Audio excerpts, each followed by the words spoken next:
course, if we're doing Shane, we got to do Steph.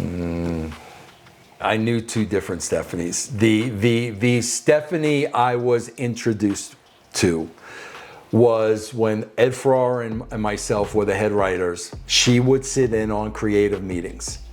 And she would sit there and not say a word and take notes, and you could see she was just learning the trade. Right. Okay? Loved her. Loved her, very respectful, as nice as could be. Well, fast forward 2002. Vince hires me to go back at the company and oversee Raw and SmackDown. She's in charge of creative at the time, and it's kind of her and Triple H. Right. Vince never smartened her up. Really? So he hires me, and then he tells her. Okay? So she's out of town, and I have to go in a room with her, with just the phone, and she's on the other end of the intercom, and it's just me and her in the room. Yeah. Now, I'm thinking of this little Stephanie who was sitting. Yeah.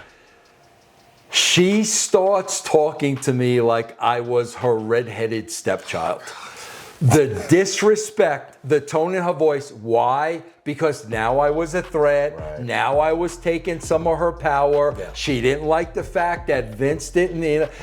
When that conversation ended, I went to Vince and I said, this is not going to work. Right. And it just shows you when somebody gets that power. Yeah. And that's why I'm giving old Steph the mean.